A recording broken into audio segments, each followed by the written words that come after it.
আসসালামু আলাইকুম রহমতুল্লাহ বারাকাতুহু। সুপ্রিয় দর্শক শ্রোতা, আবারও স্বাগতম। বাণিজ্য মেলা হতে যাচ্ছে আমাদের বোনারপাড়া রেল মন্দির পশ্চিম পাশে না? হ্যাঁ, এবং রেলের জায়গায় এটা হচ্ছে ফুটানি বাজার ধরে। তো এখন এই বিষয়ে আমাদের এই মেলার বিষয়ে কিছু কথা বলবেন। আমার নাম মোহাম্মদ আব্দুর রাজ্জাক। মোহাম্মদ আব্দুর রাজ্জাক ভাই, আপনি একটু যদি কিছু বলেন এই মেলার বিষয়ে। এটি আমাদের দেশে একটা ঐতিহ্যবাহী মেলা, কিন্তু বড়পাড়া এই প্রথম, কখনো এরকম মেলা হয়নি। এর আগে আমাদের ইজতেমা হয়েছিল। এটা আমাদের রেলে সংলগ্ন মাঠ, বড়পাড়া পুরানি বাজার বাজারের পাশেই এই প্রথম এই মেলা আয়োজন করেছেন এখানকার কমিটি ভাইরা। তো আশা করা যাচ্ছে খুব ভালো বিনোদনের একটা মাধ্যম হবে আমাদের এলাকার জন্য। কারণ এখানে 70% মানুষই দরিদ্রের মধ্যে বসবাস করে। তারা এরকম একটা সুযোগ সুবিধা পেলে অবশ্যই তারা উপকৃত হবে, এবং সেই সাথে যারা এখানে উদ্যোক্তা আছে তারাও উপকৃত হবে, সেই সাথে ব্যবসা বাণিজ্য প্রসার করবে। আমি মনে করি এই মেলার উদ্যোগটা খুবই সাধুবাদ জানাই আমি। এই উদ্যোগটা খুবই সফল হবে এবং আমার আশা করা হচ্ছে 500 কোটি টাকার মতো একটা বিজনেস হবে এখানে।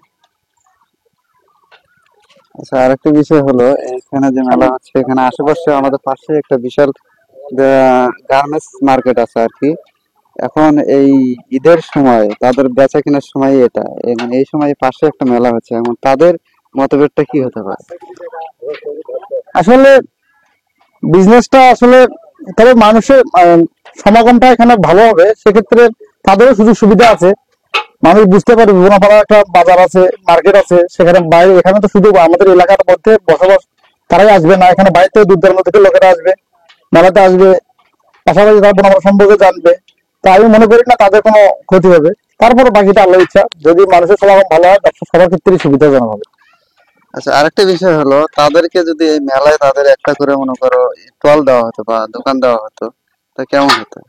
আসলে সেটা একান্ত মেলা কমিটি এবং নিউ মার্কেট কমিটি যারা আছে তারাই বলতে পারবে, এবং তারা যদি ইচ্ছা করে যে তাদের সঙ্গে সামঞ্জস্যতা করে একটা দোকানপাটের ব্যবস্থা করবে বা তাদের একটা নিজস্ব কোনো কিছু থাকবে সাইটে, তাদের ব্যক্তিগত ব্যাপার। আর সেটাতে তারা যোগ দিলে অবশ্যই আরো ভালো হবে, সেটা সেটা তাদের ইচ্ছা অনুযায়ী। আচ্ছা, যাই হোক, এই মেলা আপনার কেমন লাগছে? এবং এই যে মেলায় যে রমজান মাসে আমরা দেখতে পাচ্ছি, রমজান মাসে পুরোটাই পড়বে, হ্যাঁ, তো সেদিক দিয়ে আপনার মতামতটা কি? আসলে রমজান মাস তো ত্যাগের মাস। তো হ্যাঁ, এখানে আমি আশা করতেছি যে তখন হয়তো মেলার মধ্যে গান বাজনা কোনো কিছু হবে না।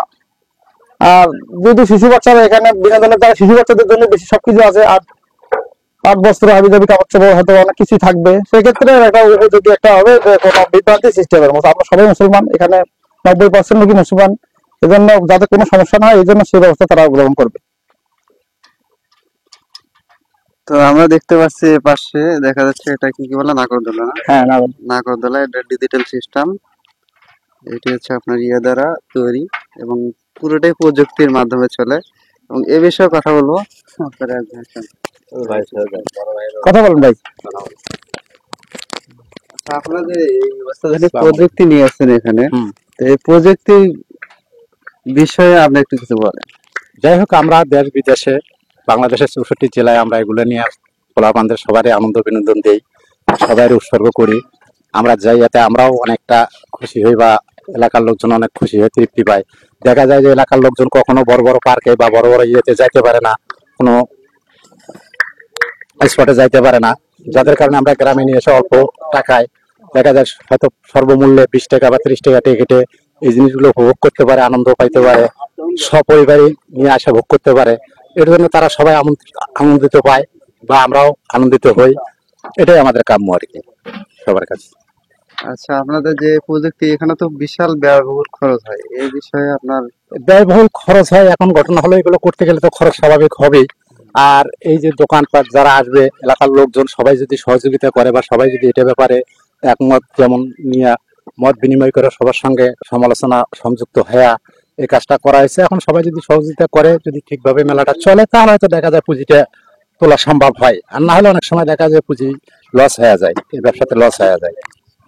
এটাই হলো এর মূল তারা। আচ্ছা, আপনাদের এটা লোকেশন কোথায় আছে বর্তমানে?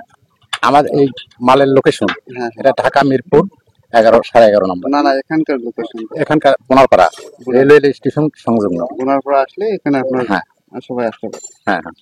তো ধন্যবাদ ভাই আপনাকে। তা আপনার আসসালামু নামটা তো আলাইকুম। যেন কি হলো? আমার নাম মোহাম্মদ আব্দুর রশিদ। আচ্ছা ভাই, ঠিক আছে, ধন্যবাদ। তো দর্শক, আজকে থেকেই আপনার উদ্বোধন হতে যাচ্ছে আমাদের সেই ঐতিহ্যবাহী বাণিজ্য মেলা বোনারপাড়ায়। তো আজকে কত তারিখ? 16 তারিখ, 17। 17 তারিখ হ্যাঁ, আজকে 17 তারিখ। তো আজকে ইনশাল্লাহ উদ্বোধন হবে। উদ্বোধন হবে। তো এই বিষয়ে আমি কিছু ছোট ভাইদের সঙ্গে কথা বলবো। তো ভাই, এই মেলার বিষয়ে কিছু বলেন। আপনাদের এই এলাকায় যে মেলাটা হচ্ছে সেই বিষয়ে আপনাদের অনুভূতি কি? প্রথম হচ্ছে মেলাটা, প্রথম হচ্ছে অনুভূতিটা জানাও। প্রথম আমাদের এলাকায় আচ্ছা, আসলে আমরা দেখছি গাইবান্ধা, কিন্তু আমাদের বোনারপাড়া এই প্রথম। এর আগে একটা উদ্যোগ নেওয়া হয়েছিল আপনার বোনারপাড়া ডিগ্রি কলেজে, কিন্তু সেখানে আপনার হয়নি, কিন্তু অনেক ঝামেলার কারণে হয়নি, কিন্তু এখন পুরোপুরি আজকে উদ্বোধন হতে যাচ্ছে। তো এই বিষয়ে আপনার কিছু বলেন। এটা অত্যন্ত আনন্দের বিষয়। আমাদের এখানে এই কুটির শিল্প বাণিজ্য মেলাটি উদ্বোধন হতে যাচ্ছে। এটা আমাদের প্রতিবেশী পারস্পরিক হিসাবে অত্যন্ত মজার বিষয়। আর এখানে আমরা অনেক কিছু দেখবো, এখান থেকে শেখার আছে, কেনার আছে, সব কিছু আইন শৃঙ্খলা বাহিনী আছে, সবকিছু দেখে কি আমার তো কথাই আছে, আচ্ছা ঠিক আছে, আচ্ছা আমরা একটু ঘুরে আপনি দেখি। কি বলেন? এক্সপেরিমেন্ট নাই তো এগুলো। আচ্ছা ভাইয়া, ধন্যবাদ। আসলে ওনারা কথাই বলতে পারতেছে না, মানে নারাজ হয়ে গেছে।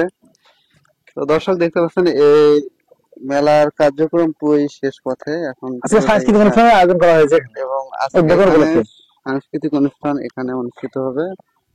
মেলার উদ্বোধন উপলক্ষে এই যে, 7টার দিকে মানে অনুষ্ঠিত হবে আজকে, হ্যাঁ, 17 তারিখ। সন্ধ্যা 7টায়। হ্যাঁ, সন্ধ্যা 7টায় সবকিছু রেডি হয়ে গেছে অলরেডি।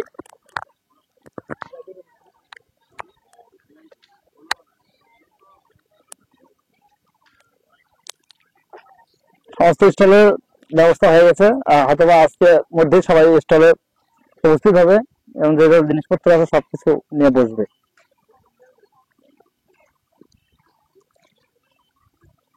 এবার সে দেখতে পাচ্ছেন সবুজ ভাই, আমাদের সবুজ ভাই কিছু বলতেছে না, শুধু যাচ্ছে আর যাচ্ছে নাকি?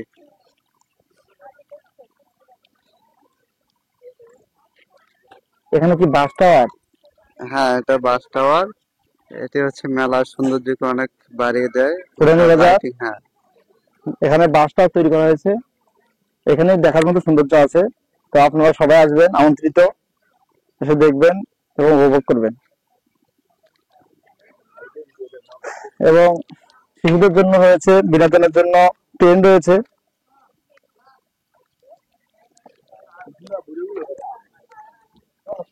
শিশুর সঙ্গে মা ফ্রি। হুম।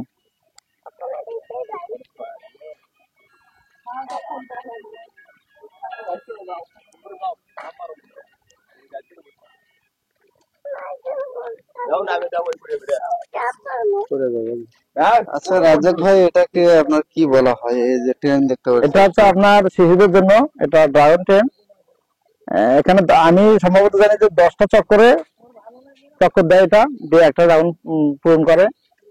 টিকিট হয়তো বা 50 টাকা অথবা কর্তৃপক্ষ করতে পারে। তো শিশুদের জন্য একটা খুব ভালো একটা মাধ্যম।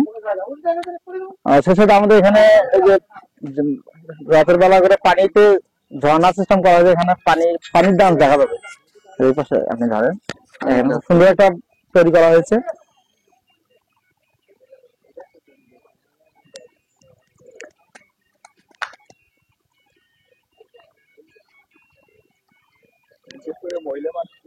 আচ্ছা, এখানে তো আপনার কালার পানি দেখতে পাচ্ছি, কালার পানি জি, দেওয়ার উদ্দেশ্যটা কি? এর কারণেই আপনার যখন এখানে পানিটা যখন উপরের দিকে উঠবে, তখন পানির সৌন্দর্যটা আরো বৃদ্ধি হবে। কালার পানির কারণে, পানির নাচটার কারণে সৌন্দর্য বৃদ্ধির ক্ষেত্রে এর পানিতে আবার রং মেশানো হয়েছে। অথবা কিছুটা সাবানের পানি থাকতে পারে, হইলের পানি, যাতে আরো সৌন্দর্য ফুটে ওঠে এই জন্য।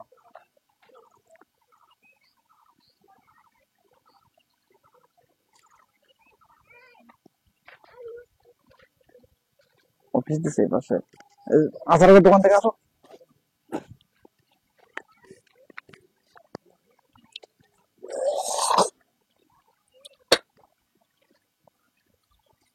তাহলে আপনাদের আচার না?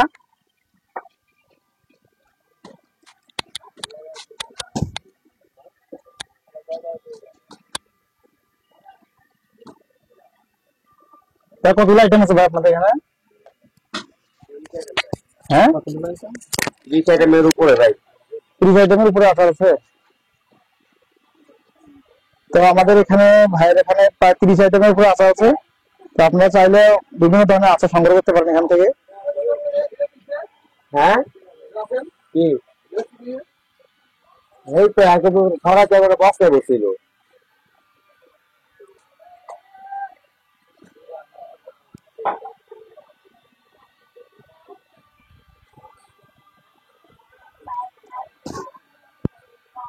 ডেকোরেশন কি ভাই আপনার প্রত্যেক জায়গায় করতে হয় নতুন করে? তাতে করে আপনাদের খরচ বেশি হয়ে যায় না? খরচের পরিমাণটা বেশি হয়ে যায় না? খরচ তো হবেই।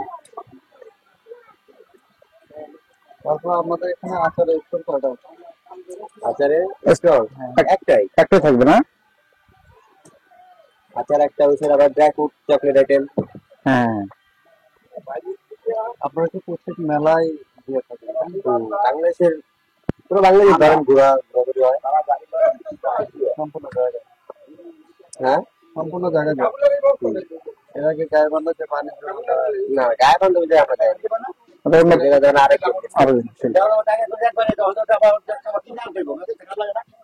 আলাদা করে ব্যানার মাধ্যমে মা ভোটার দেখেছে